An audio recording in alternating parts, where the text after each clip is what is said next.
So I think very quickly to me, it became obvious that to share good quality information, you have to share it with somebody that you trust, and then they share it with people that they trust, and they'll trust our data and information because it was shared with them by somebody they trust. So that's like where we start.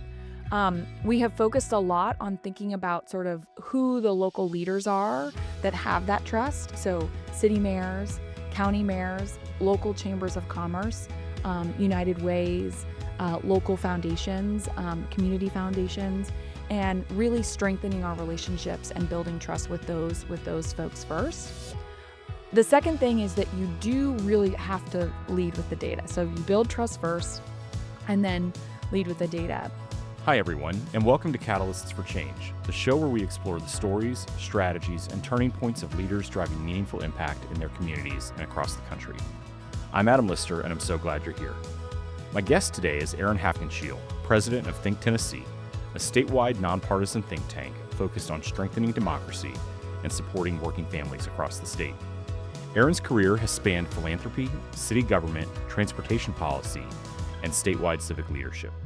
Along the way, she's helped lead some of the most important conversations in Tennessee around transit, housing, civic engagement, and what it really takes to build trust in public institutions.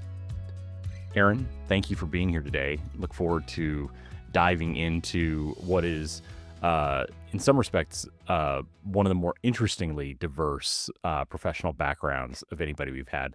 Most folks follow a linear path, and you've gone in a little bit more of a curlicue in terms of interest areas. So thank you for being here today. Thank you for having me. I would love to start, as I make a joke about your professional trajectory, to kind of look back on maybe your childhood, but more likely your early adulthood.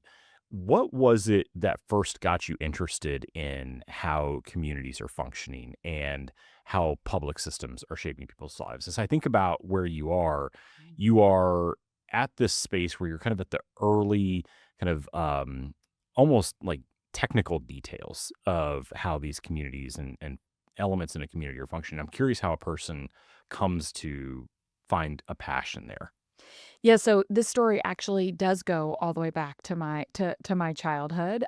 So I grew up in Sacramento, California, another capital city, sort of similar to Nashville, Tennessee. And my mom was an architect. She had her own business, so toured me around a lot. I paid attention to the built environment probably more than the average young person. And my dad was the executive director of a trade association, so worked in the policy space, worked in at the state capitol. So definitely got to see sort of the world operate from a policy perspective. I didn't entirely know what he did at the time. I thought he mostly had his foot up on his desk and was on the phone for many hours a day. But that was sort of the mentors and leaders that I saw in my mom and dad. I have a very specific memory that sort of led me down this career path.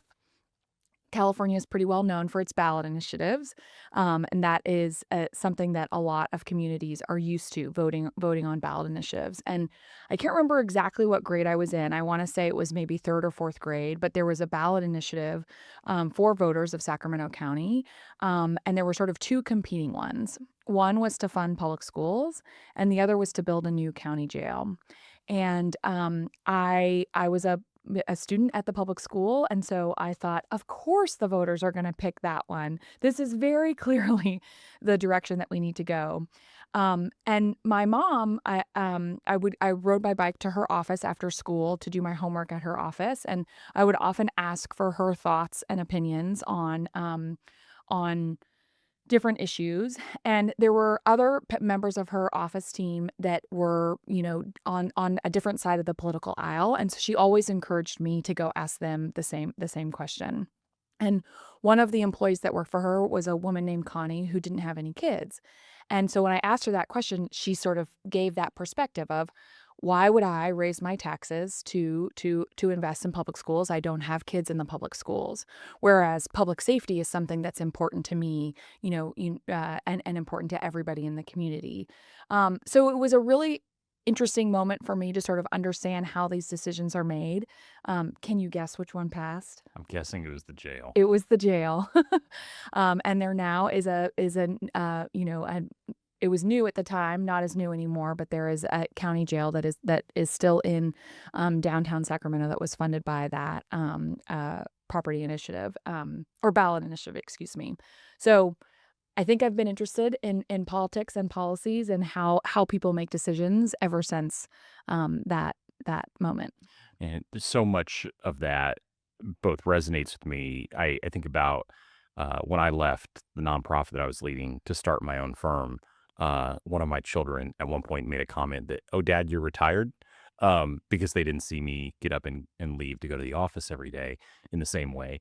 But the other part of me, the political operative side of me, just wants to scream at whoever was on the pro public school side because they very clearly failed to connect a really central message, which I think is like core to almost every advocacy and political and public conversations. You've got to be able to connect it to values because the person that your mom sends you to talk to, Connie, clearly could have been on the side of the public school system funding if she had seen the payoff down the road. If somebody had just taken the time to connect those two things, the operative in me just wants to kick somebody in the knee, but that just makes me sad. You studied sustainable urban planning Mhm. and transportation and Mhm. even went to China Mhm. as a Fulbright scholar. What did that experience change in you personally or intellectually? Particularly as I'm thinking about someone who is working within policy environments here, and the systems and the processes are so very different, both Mhm. culturally and structurally, Mhm. from a place like China to the United States. Yeah, so you're picking up on these very pivotal moments in my life. I had started studying Chinese actually in high school and studied it in college as well, and had an opportunity to go to China with my grandfather. My grandfather was a served in World War II and was stationed in India. He was a cardiologist professionally, but was pretty much told he had to learn about high altitude medicine as part of his service for as part of World War II, and he helped coach the hump pilots to fly over the Himalayas to deliver goods into China because the Japanese had cut off all the ports on the coast. And so in 2000, the Chinese government invited all of the World War II veterans that had served in China, Burma, and India back to China. And my grandfather invited me to go. I think he thought I was going to be his translator. I wasn't quite that good. My Chinese wasn't great at that point in time, but an opportunity to go as a junior in high school was just truly incredible. It was an incredible experience being there with my grandfather and a bunch of World War II veterans to hear their stories. Many family members said that they were hearing stories they had never heard before. But it was also a really pivotal moment in China's history. In 2000, there were almost no private cars. Everybody rode bikes everywhere. There were delivery vans and black cars, and that was it. And so that sort of set me on a path of being really interested in international development. That's what my undergrad major was, and I continued to study Chinese in college. And then I went back for a semester, my last semester of college, and I went to go look for the hotel that we had stayed in Beijing 4 years prior. And I knew it was very near the zoo and the Beijing Zoo. And when I had gone in high school, the zoo and our hotel felt like it was on the outskirts of the city. And when I went back 4 years later, I never found the hotel. I think it had been torn down, but I could find the zoo, and it was in the middle of the city. In 4 years, that part of Beijing had just completely transformed. And so I was interested in international relations. I interned for the Senate Foreign Relations Committee in college, interested in international development. And all of a sudden, the sort of light bulb went off on my head that said, if I care about international development, I have to care about cities because that's where all the growth is happening. And there were some really sort of illogical decisions that were being made. Chinese cities are just rapidly growing. They're building 5 million, 10 million, 15 million, 20 million cities in a very short period of time. And they wanted their cities to be like American cities. They wanted everyone to have their own car. They wanted everyone to have their own single family home. And they, to be quite honest, their cities are too big to have that sort of similar built environment. So they were adapting these very high density, but still very suburban feeling type of places. And I remember talking to a couple of, sort of traffic engineers, city planners in China. And it is a very cultural thing that people go for walks after dinner in most Chinese cities and most Chinese communities. And we happened to be in this office building where we could oversee a park. And I was saying to the city planners, I think it's important for us to think about creating environments where people can walk and get around without their car. And he said to me, no, no, no, Chinese people don't like to walk. And it happened to be, sort of around dinner time, and we looked out the window and there were all these people on their sort of after dinner walk. And I said, "Well, what are they doing out there right now?" And so it was again sort of an introduction to going back to this decision that we were talking about with Connie and voting for the jail over schools. Um, Having there be this experience where it's like, no, no, no, Chinese people don't want to walk. They want to drive, even though there's this rich cultural history of walking in their communities and in their cities. They didn't think about it as a enjoyment per se. They thought of it as a cultural habit. And a drive to be more modern. Right. That was sort of the thing that they were focused on. I once had a state legislator tell me that his district didn't support a particular policy. And when we showed him the polling to the contrary, his response wasn't, "Oh, that's really interesting. Thank you for enlightening me."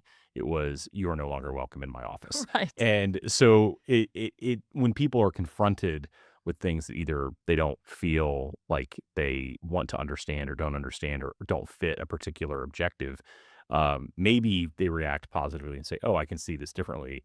But I could also see a scenario where someone says, "No, I'm going to ignore this fact or this thing that I see because it doesn't fit my particular narrative." When I think about your career, and we talked a little bit about kind of the stops along the way, from philanthropy to city planning to consulting, even higher education, what is the thread that connects all of those for you? Ooh, that is a really good question. I mean, I think for me personally, it has been sort of an impact on how people think and sort of understand issues. So one of the questions you asked me as we were preparing for this was the importance of building trust. And one thing that I have learned in all of the sort of different roles that I've had is that um, I took economics in college. Did you take I economics did. 101? Yes. So when you take economics 101, you are taught that humans are rational actors, rational decision makers. We do sort of a independent cost benefit analysis to help us make our decisions. Is that what you learned? Yes, that's fair. And I think that's not true. I don't think humans are actually rational actors. I think that they are social actors. And if I look back over the whole sort of thread of my career, I've always been interested in policy. I've always been interested in building and creating better places, better futures for our children. But I think that as a think tank, we fundamentally believe that good data, good information, good research helps inform good public policy solutions. But what I've learned is that that's only one piece of the story, that you actually have to understand how humans behave, how they approach issues, how they make decisions to be able to influence the policies that get adopted. And, I've studied a lot of behavior change in the work that I've done. And very, very rarely are humans doing that sort of independent cost benefit analysis. They're actually sort of much more influenced by what's around them. Humans are social creatures, and that influences them way more than that cost benefit analysis that we're taught in sort of economics 101. It's funny you mention economics because I think about it often in advocacy related Mhm. work and yours, Mhm. but from an incentive perspective. Yes. And I've made the joke many times that parents probably ought to be conferred an honorary master's degree in Mhm. incentives because in many respects that's all I think parenting is. I mean there's a lot more to it, but I think advocacy and conversations around those sorts of things are very similar. If you can connect the solution and the incentive and all of those things together, the it's not that hard. The hard part is, are you going to be able to take a step back and really listen and gain some intelligence that can help you determine what that thing is. But I think to your point, making the argument that you will save 35 cents an hour by taking the train versus taking your car is not necessarily a cost. But I'm making these numbers up just in case anybody is actually fact checking me. It's not a compelling argument when you're thinking about it from a cost benefit analysis perspective. Right. That's interesting. When I'd love to transition a little bit to 2018 as we're Okay. talking about transportation. For those that may not know Nashville's transit history, we had a failed attempt that never really got off the launch pad in 2014. And then in 2018, there was a referendum that preceded the transit referendum in 2024. That 2018 referendum did not pass. In fact, I think it lost by a margin of almost 2-1. Mhm. That was a real punch to the gut for a Mhm. lot of folks that had been advocating for the policy change as well as the programmatic and kind of structural impacts that it was going to have. What did that teach you, that defeat specifically, about leadership that success in previous moments didn't? Um, I think every person that works in the public policy space should suffer from a defeat, a defeat like that, because I think it's really, really important to bring humility to all the work that we're doing. Nobody has all the right answers, and I sort of alluded to this before. Um, if you're someone like me who's a policy wonk, who studies best practices, who studies research, it can be easy to come to the conclusion where you say, this is the right thing for us to do at this moment. This is the right policy intervention.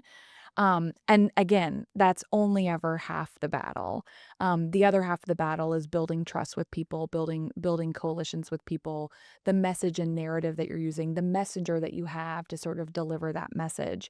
And so I think that but the overall lesson is humility, to bring humility to these issues and to these situations.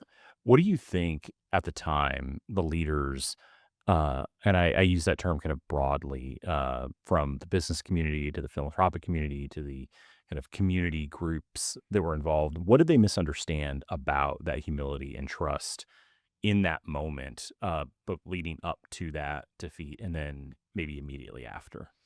Yeah, so there actually was sort of a change that was happening in the transit advocacy space right around that time in 2018, and we were seeing this sort of all across the country. So if you look back before 2018, and you study the best practices of sort of peer cities that pass transit referendums, and just to be clear, that is a very clear policy tool that most cities need, dedicated funding for transit. And And it wasn't a novel initiative in Nashville. correct. And Think Tennessee actually did some research in advance of the 2024 referendum to look at all of the 50 major cities across the countries and which ones had dedicated funding and which ones didn't, for specific to transit. At the time, only four did not: Orlando, Hartford, Connecticut, Nashville, and Memphis. So two of the four were here in Tennessee. Um, and so, yes, this was, I think you were mentioning that you worked with Ralph at the chamber for many, many years. The chamber has, for a long time, 33 years actually, done these leadership study trips where they go see peer cities. And that was becoming a very, very obvious lesson learned on all of these trips, that every other city had dedicated funding, and Nashville did not. But when you looked back at sort of those transit referendums that had passed in sort of the 10 years prior to ours, it was about sort of making the business case for transit. Why is transit really important for economic development? Why should business owners be supportive of transit? This is going to be good for property values, good for investments. And the switch that was happening at the time was that we were seeing housing prices go up in cities and communities all across the country. And oftentimes, a transit investment on a corridor can be one of the things that leads to that increase in housing prices. And to be honest, I just don't think that as a community, we'd spent so long fighting for why transit investments are good for property values that to make that transition to talking about not only, could there be gentrification and displacement that happens because of this investment, but then also what are we going to do to be proactive about having those solutions? Austin, Texas actually passed their referendum after 3 failures in November of 2020.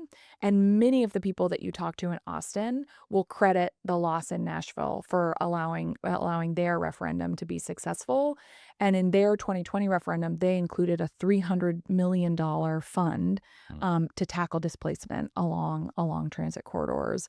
And I've heard a few of them say that they wouldn't have done that if not for what had happened in Nashville. So we can fund jails and schools at the same time is what I'm hearing.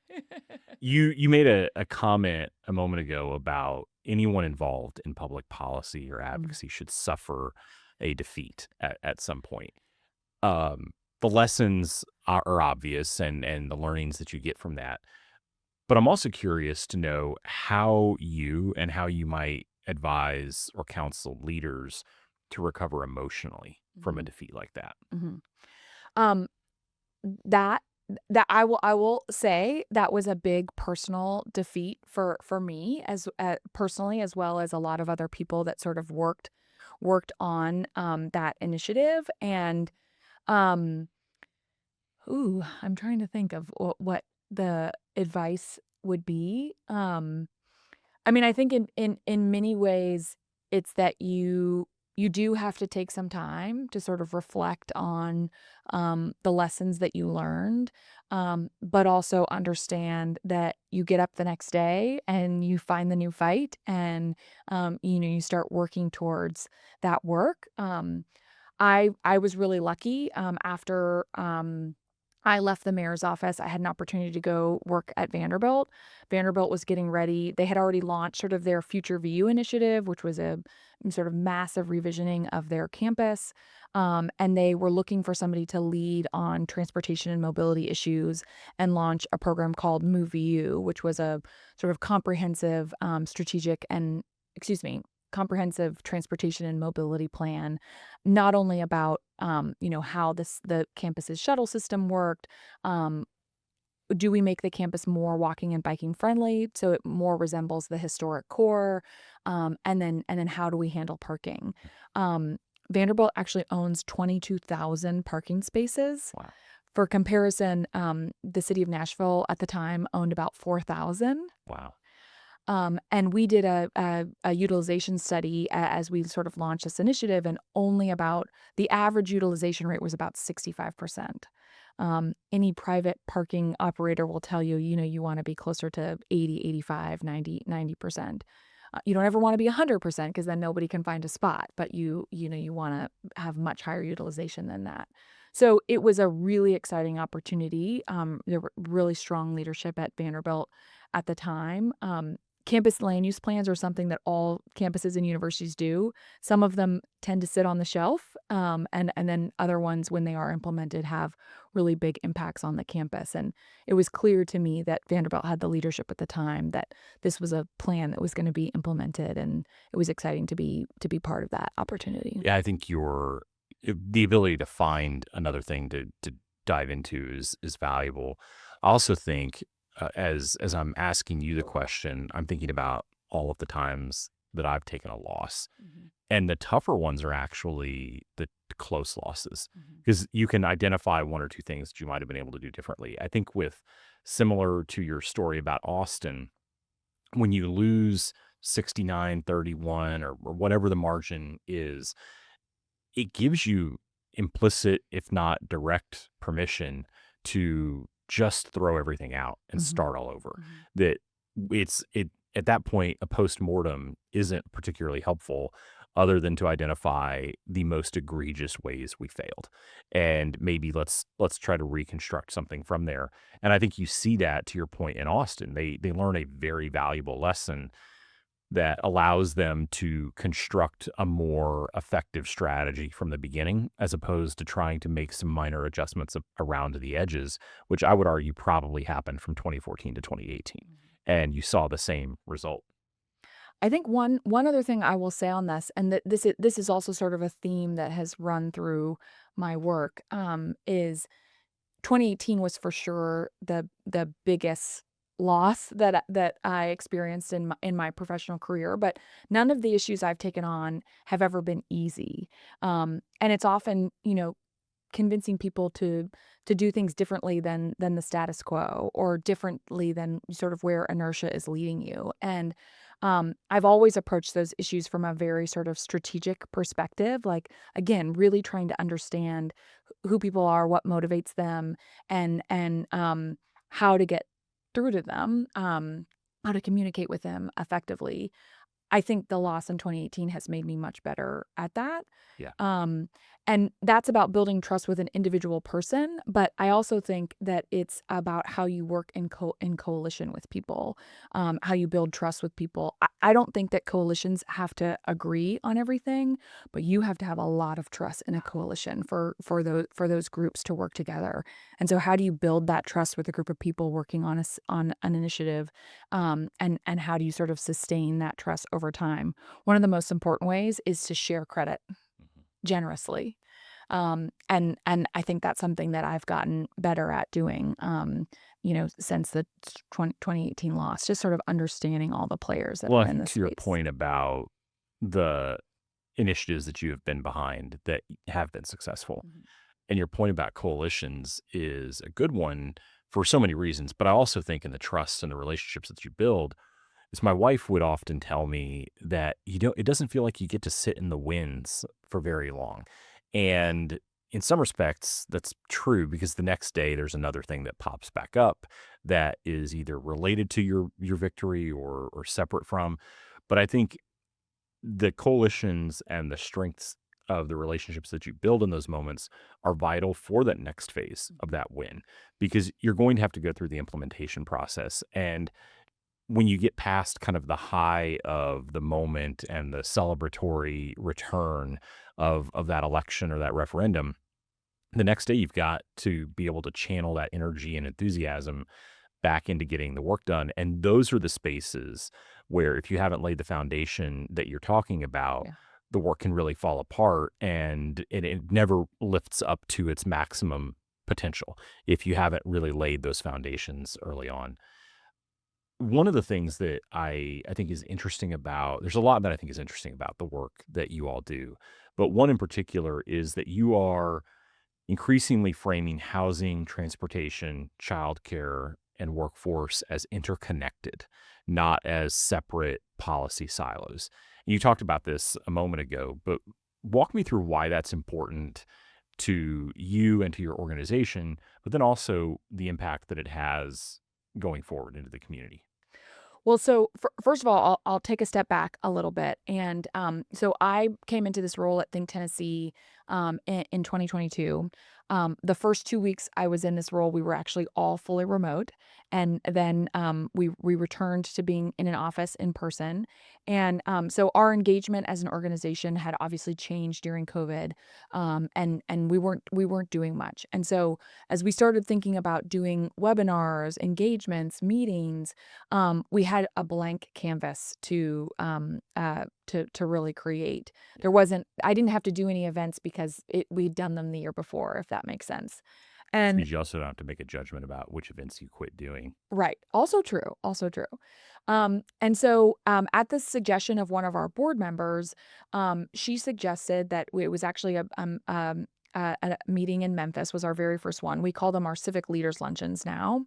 And so we did our very first one in Memphis, and she and a couple of our other board members invited sort of a group of community leaders to come to lunch. We bought lunch for everybody, and it was an opportunity to sort of share our research, and what we were working on with this group of leaders.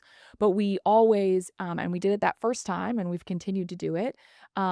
at the sort of halfway mark, we stop talking and we open it up for questions and discussion.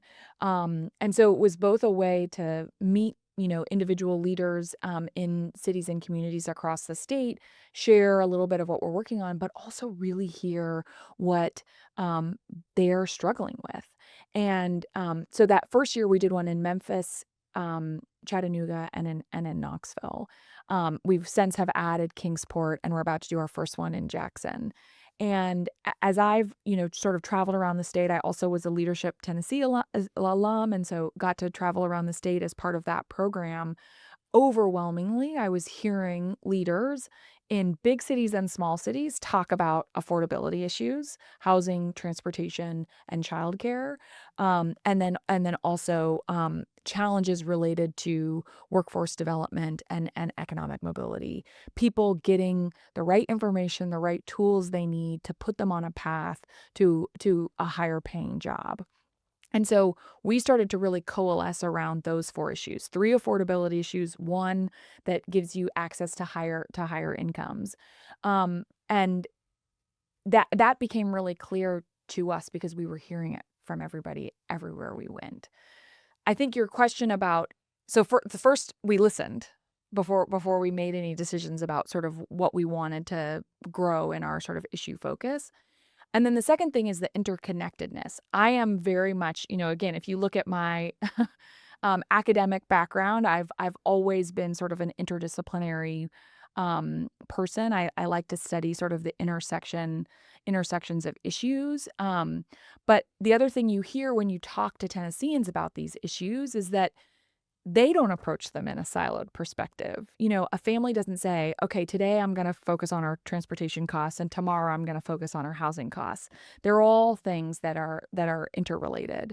And so I think it's important for us as leaders and as policymakers to also address them from a holistic perspective.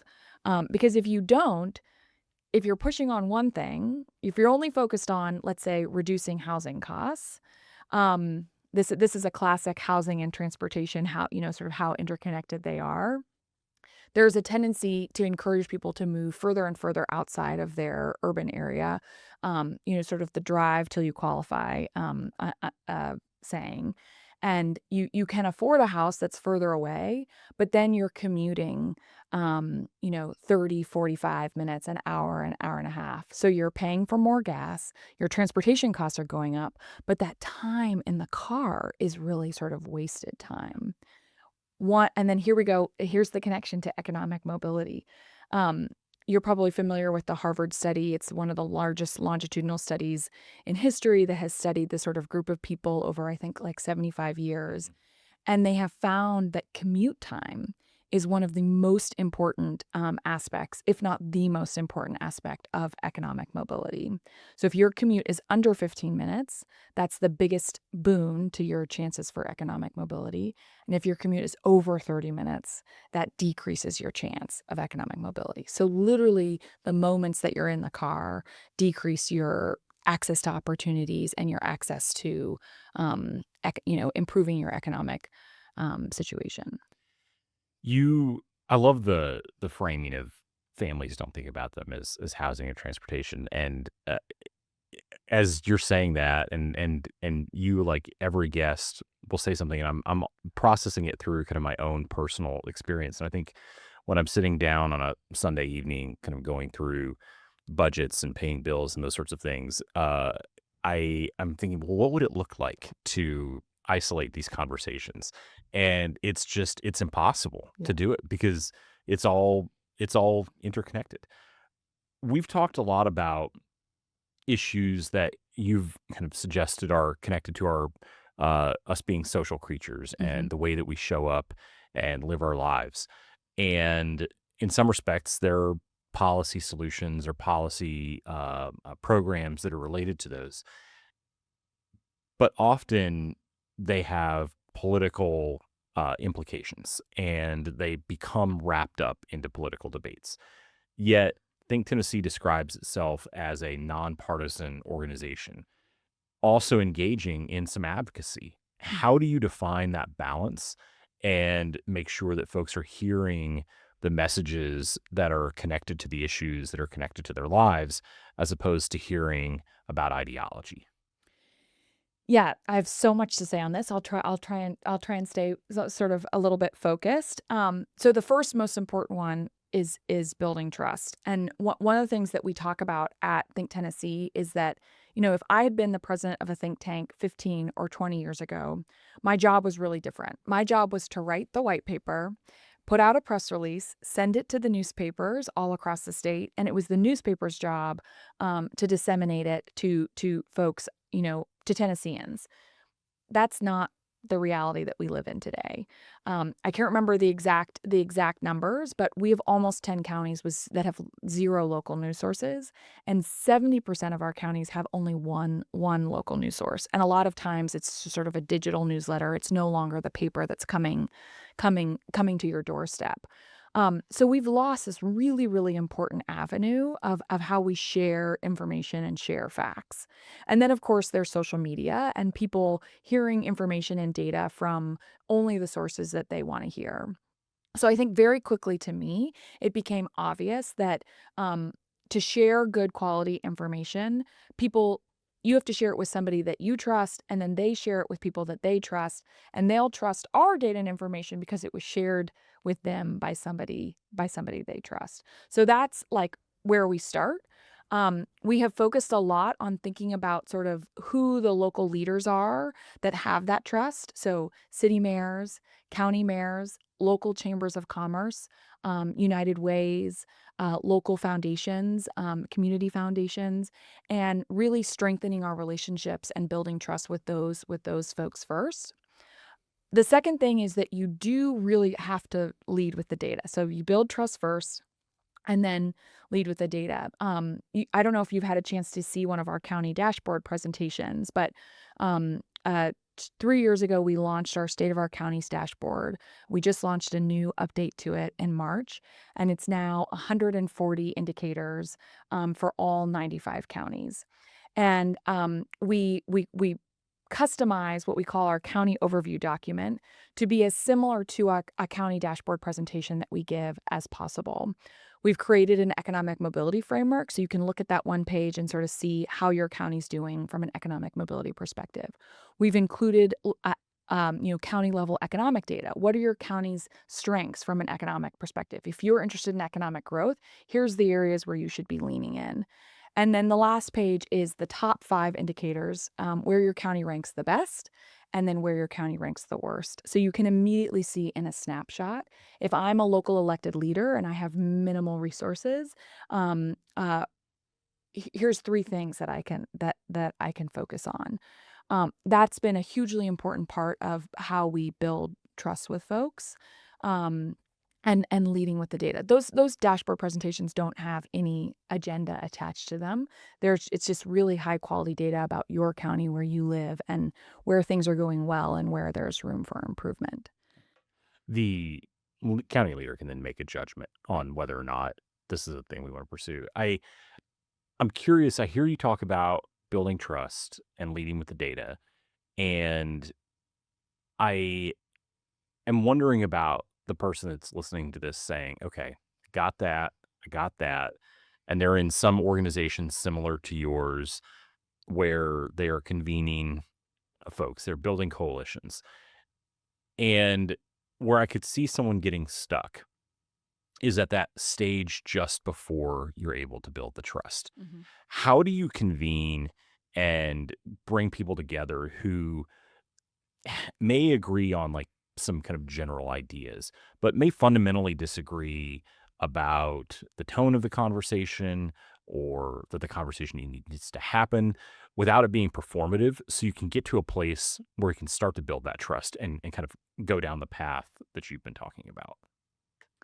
Well, I think the civic leaders luncheons are sort of the first place that those start, and um, I think that is, again, there's not really the tone of those luncheons are very positive.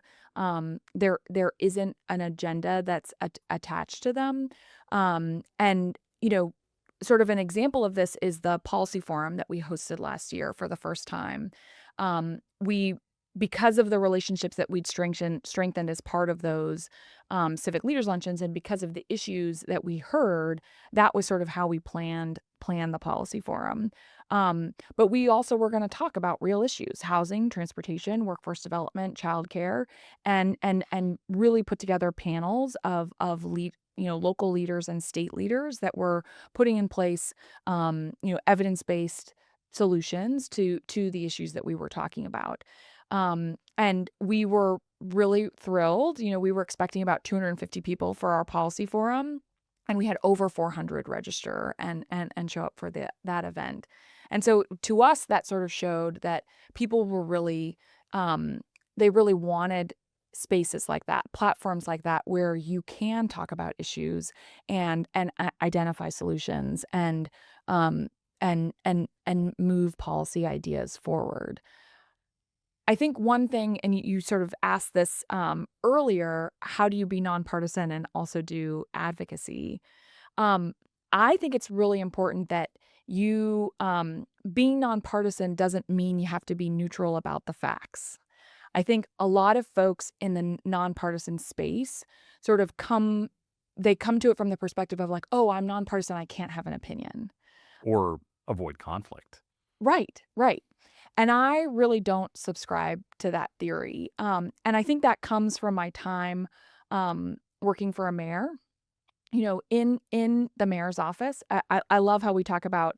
Have you heard the saying that there's Republicans and Democrats, and then there's mayors? There's no red or blue way to fill a pothole. Mayors are very pragmatic people. They're working to try and improve their city, and as a staff person working for a mayor, my salary was paid for by taxpayers. So I felt really, I wasn't trying to, advocate for things to further my agenda. It was my responsibility to sort of put high quality information in front of the mayor and help her make decisions. But to do that, you have to understand what information she needs. I've got limited time to talk with her. So that information has to be clear, concise. And if the data is telling me that we need to moving in this direction from a policy perspective, it's my job as her policy advisor to tell her that. And that's a little bit of how we've approached work at Think Tennessee. My goal with our policy briefs is that you can scan them and get the key point right away. We don't have topic headers, we have key takeaways. It's our job to do the data analysis, do the research, and then sort of put those key takeaways on paper in a really sort of clear and concise way. But it's being very driven by, sort of research and data. We can tell you how we came to those conclusions if you're interested. So I just share that to say that I don't think not having an opinion is what makes you nonpartisan. Yeah, that's a fair point. There are terms that mean a lot of things to different people, and when you start thinking about nonpartisan and conflict avoidant Mhm, or mhm, bipartisan, or it could get people into some spaces where you're taking strategies off the table immediately mhm. that may not necessarily need to be taken off the table simply because you're trying to avoid uncomfortable situations. We talked a little bit a moment ago about implementation. Mhm. When your work, as you're thinking about the things that you're focused on, you're thinking not just about passing the policy, but on the implementation side. I'm curious to know from your perspective, outside of just the coalitions that we talked about, why is implementation work so hard? And what is it that the public kind of misses about what is actually happening behind the scenes? Oh gosh, I feel like I could take that question in so many different directions. I think I'll think a little bit from, again, my perspective working for the city. And um I was just talking with someone about this the other day. Um you know, Oftentimes Nashville is a great example. There is inertia that is sort of pushing a city in a direction, and so decisions keep getting made over and over and over again. And so for me, a lot of times when In my role in the mayor's office, I obviously had to do a lot of work with city departments. So first, my job was to figure out I only have a certain number of hours a day. What can I get done? What should I be focusing on? And so oftentimes I was looking to identify, what we call this sort of low hanging fruit. Um, but so often, and in city government, local government, I'm sure this is the case in the federal government as well. You think something is low hanging fruit, and then you go meet with a department, and you start to sort of dig into the details of things, and there's some spaghetti bowl that you uncover This feels that existential to them. or so the example I'm thinking of is we were trying to this was actually a very common thing that came up in this most recent transit referendum, installing equipment on traffic signals and cameras on traffic signals so that they can be updated remotely. We are one of the last cities in the country that doesn't have the ability to update our traffic signals remotely. I don't know when the last time was that you drove into downtown Nashville for an event or a dinner and there happened to be a special event going on. So when our traffic signals get to the point where they can be remotely updated, you could have an entirely separate timing specific to special events because that's a completely different traffic event than your normal Friday night. And with flip of a switch, you can change all the lights in downtown for that sort of special event traffic. Right now, without that, we usually deploy our local police officers to manage traffic at intersections. And so we were starting to have this conversation about this was 10 years ago, have this conversation about modernizing our traffic signals. And there was a couple of traffic lights where we had installed cameras. And so we were sort of, studying how that worked and how it was going. I said, well, great, let's pull the raw data and do some analysis on the raw data. And the folks at Public Works at the time said, oh, yeah, we don't own the raw data. And I was like, I'm sorry, what? Like, there are cameras, there are intersections, it's our data. No, the vendor that we signed with, wanted the data to stay with them. I was like, "So how do we get information from them?" And they were like, "Oh, well, they send us a report." Well, what's in the report? And why can't we get access to the raw data? And so that was an example of a situation where, as new technologies are coming up, the city needs to have a policy about, as we're signing contracts with vendors, what's our policy about that sort of raw data? The city has it now. But, I have so many examples of those stories where you think it's going to be sort of an easy solution to solve. There's these great best practices from peer cities that you can sort of bring to the table and implement. But there's almost always like a curtain that gets pulled back, and there's some spaghetti bowl that needs to be sort of like ironed out and straightened out before you can move forward. And I think it's important to have people, public servants in those roles that are like really willing and interested to sort of dive in and figure them out. I think a couple of lessons from there is also on a public service side, let's just make sure we're not making bad deals. And on a organizational leadership perspective, it is a responsibility for an organizational leader, a CEO, to be thinking about the long term and to be visionary in those ways. And if you are the organizational leader that isn't thinking about what are we going to learn from this thing that we're doing and how are we going to use it, Right. you're leaving way too much on the table and are not helping to advance the organization as you need to. I I often think about folks that when you read a business book or you find a memoir of a successful leader, oftentimes that you're coming to them at the point in their life when they have accomplished generationally defining things or enormous successes. Rare are the business books and memoirs or the leadership podcasts that capture a leader when they are in the middle of their leadership journey. And I think personally, it's a really important and valuable place to talk to leaders because you have the ability to both speak more authentically to folks that are coming up closer behind you Mhm. than if you are at the twilight of your career, and you are in a position to be able to make some adjustments in real time as you think about what the last part of your career looks like. With that in mind, I'd be really curious to know as you were thinking about your leadership journey, what has become more important to you as a leader over the last few years as you're taking over the responsibility to steward an organization? And then what's also become less important to you? Ooh, that's a really good question. Well, I think that a very, very easy answer to that is to be the boss that I wanted earlier in my career. I think that I think about that a lot. Who are the bosses that I've had that have been really incredible mentors to me, and I've been really lucky. I've had quite a few of them, and so try and emulate those things. And that's as much about the type of work environment that you're creating every day. Making sure that people want to come into work every day, but also being like really, really visionary and um, thinking about big issues and sort of setting that vision for the organization. I think another one that I've thought about a lot is I am, and maybe this is another lesson from the 2018 loss. I've always been sort of a learner in a learning mindset. I always have more to learn. I'm getting my PhD at Vanderbilt right now in all my free time. And that has been, really, really interesting and fascinating for me.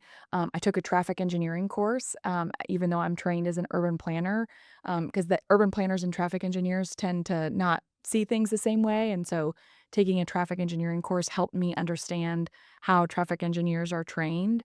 I took a behavior change course. I listen to podcasts a lot, particularly when I'm walking or driving around town. We So all appreciate that. yes, of course. So I'm always trying to sort of take in new information. I find it very strange when I meet someone, particularly in their sort of mid career point, where it's like I've learned everything I need to know. I'm good.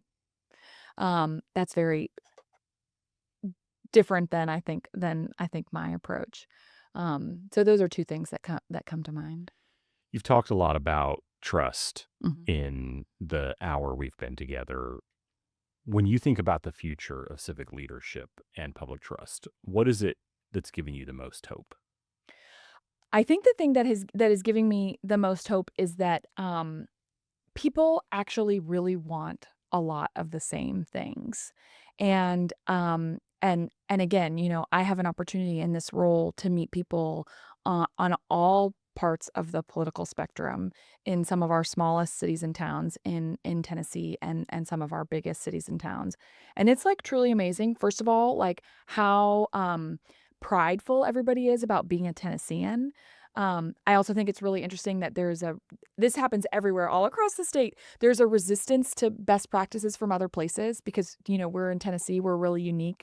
So you've got to think about how something would work here. But really, at the end of the day, there are people are like really committed to their communities and um, wanting their kids to be successful, wanting their community to be successful, and interested in working on the same things. And so when I think about, we've chatted quite a bit around building trust. The next layer up from that is building social capital. And I've done a lot of reading. Bob Putnam and Raj Chetty have done a lot of work in this space. And something that is really interesting about social capital. So building trust is a aspect of social capital, but how do you do it in like institutional ways? Last night I had the opportunity to speak to the Franklin Rotary Group. Um, Rotary groups are examples of social capital. Like which membership organizations are you a part of? And it was so inspiring to hear from this Franklin Rotary Group last year, the number of organizations that they're supporting. They just had their biggest fundraiser of the year and raised $150,000 in one night. And so hearing this group of people sort of come together in service of their community, that is what social capital is all about. We're all running around doing our own things, trying to look out for our family, look out for our kids. But when you are able to be part of an organization like that, where you're thinking about the community as well, not just sort of your own individual needs, in my mind, that's sort of like the perfect balance of who we are as Americans. Like those two things can coexist. We can both be independent and have lots of freedoms and also be really focused on our communities and strengthening our communities and looking out for other people. Back to our very first part of the conversation around you can invest in public schools even if your kids aren't in the public schools. So that's a big part of what I'm thinking about right now is how do we actually build social capital and build it in ways that are unique to Tennessee, unique to Tennessee's needs, and feels really authentically from Tennessee. Erin, thank you for your time today and for the way that you're approaching leadership, both with rigor and humility. And I would also say, and a high level of enthusiasm. I'm sitting across the table from you and I can see you just get excited as you dive deeper into these answers. Your work is a reminder that meaningful change rarely happens quickly, cleanly, or even without setbacks. But it also reminds us that trust and persistence and thoughtful leadership still matter deeply, especially in systems where people have grown skeptical that change is possible. Whether the issue of transportation, housing, civic engagement, or economic mobility, you are doing more to push these conversations forward than most. And I think doing so in a way that invites people to really think about the solutions in a safe environment without having to uh, get themselves into the bare knuckles of ideology and implementation. If you have enjoyed this episode, please leave a rating and a review and share it with someone who would find it valuable. We've got more great guests coming this season, so be sure to subscribe to Catalysts for Change wherever you get your podcasts, or visit us at catalystsforchangepod.com. Thanks again for listening to Catalysts for Change, brought to you in part by the Southern Research Collaborative. Until next time, I'm Adam Lister, and I'll see you soon.